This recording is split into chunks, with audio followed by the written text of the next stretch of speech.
கேலிஸ்தனிக் கம்பக்கோட 4-7 Saturday ஆனாலே கம்பக்கூழ் மாங்கா சத்யாவை வச்சு இன்ட்ரோ கிளிப் எடுத்துட்டு காடியை தட்டிட்டு பறந்துட்டோம். உங்களுக்கு ஜிம்னாஸ்டிக்ஸ் கத்துக்கணும்னா அஜி கேலிஸ்தனிக்ஸ்க்கு டிஎம் பண்ணுங்க. காலையே கிளைண்ட் ஒர்க்லாம் முடிச்சிட்டு காலே வைக்காம பின் கிளிப்லாம் சொல்லி கொடுத்துட்டேன். அர்னால்டோவா பண்ண சொன்னேன், ஆனா எல்வன் அழுத்திட்டான். சிசர் கட்டு எந்த WWE பிளேயரோட ஸ்மாக் சொல்லுங்க பாப்போம். நம்ம புள்ளைங்களை பாதுகாப்பா பாத்துக்கணும். கூடவே என் ஷோல்டர் தான் வலி இருக்கு, பட் பரவாயில்ல. லைட்டா சூடு ஏத்திட்டு ஐயோ அம்மா 3 பேரும் பின் கிளிப் அடிக்கலாம்னு சொல்லி மாங்காவை ஏமாத்திட்டோம். ஏப்ரல் கட்சியா ஒரு கை வச்சு சின்னதா ஒரு ஸ்டண்ட் டைரக்ட் பண்ணேன். இதுதான் அந்த கிளிப் பாருங்க.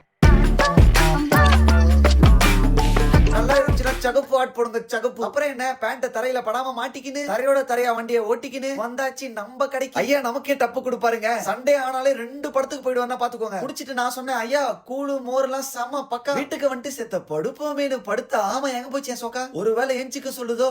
அட ஆமா, டிரான்சிஷன் என்ன சொல்லுதுன்னா குளிக்க சொல்லுது. கிட்டத்தட்ட த்ரைஸ் வாட்டி ஓட்டிட்டானா பாத்துக்கோங்களேன். த்ரைஸ் தான் ரைஸ் ஞாபகம் வருது. அவனுக்கு ஒரு ஹாப்பி பர்த்டே சொல்லிட்டு கறி துணியை கரெக்ட் பண்ணி கழுவுற மிஷின்ல கழுவியாச்சு. தென் குளிச்சு முடிச்சுட்டு மதிய உணவுக்கு உண்டான ஜமையல் வேலை. ஒரு பக்கம் வெஜ்ஜீஸ் விட்டுதல், மறுபக்கம் கடை கிண்டுதல். அப்ராஜிமேட்லி 1/2 மணி நேரத்துக்குள் சமைத்தது இல்லாமல் 2 வாய் சாப்பிட்டு விட்டேன். நமக்கு இன்னைக்கு second shift. So edit content எல்லாம் எழுதி வாய்ஸ் ஓவர் கொடுத்து முடிச்சுட்டு வேலைக்கு சென்று விட்டேன் சோகமா. பட் நீங்க சந்தோஷமா இருங்க.